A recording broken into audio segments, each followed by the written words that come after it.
प्रवेश केल्यानंतर ज्या आपल्या रणरागिणी ताराराणींचा पुतळा आहे, ज्या ताराराणींनी परकीय आक्रमकांना या महाराष्ट्र भूमीत कबरीत घातलं, त्या ताराराणींच्या भूमीत जरासं पुढे आल्यानंतर या व्हिनस कॉर्नर परिसरात वेश्या व्यवसायाचा सुळसुळाट झाला होता।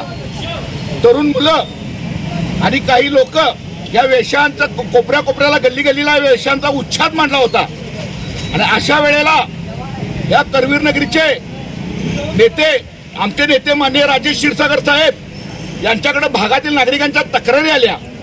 या भागातील काही चांगल्या गृहिणींना आणि तरुण मुलींना या वेश्या व्यावसायिक मुलींच्यामुळे त्रास होत होता। त्याचा प्रतिकार करण्यासाठी आणि हा वेश्या व्यवसाय इथला बंद पाडण्यासाठी माननीय राजेश क्षीरसागर साहेबांच्या आदेशानं आणि मार्गदर्शनानं आम्ही सर्व शिवसैनिक इथे एकवटलो आणि या वेश्यांचा आणि काही तडीपार गुंड आणि त्याच्या अवतीभोवती असणाऱ्या लोकांचा उच्छाद इथला आम्ही आता बंद पाडलेला आहे। आणि प्रशासनानं याची वेळी दखल घेतली नाही तरी आम्ही प्रशासनावर अवलंबून बसणारे नाही आहोत। आम्ही स्वतः समर्थ आहोत। इथला वेश्या व्यवसाय पूर्ण बंद केल्याशिवाय आम्ही स्वस्थ बसणार नाही। आम्हाला राजेश क्षीरसागर साहेबांचे तसे स्पष्ट आदेश आहेत। इतकंच।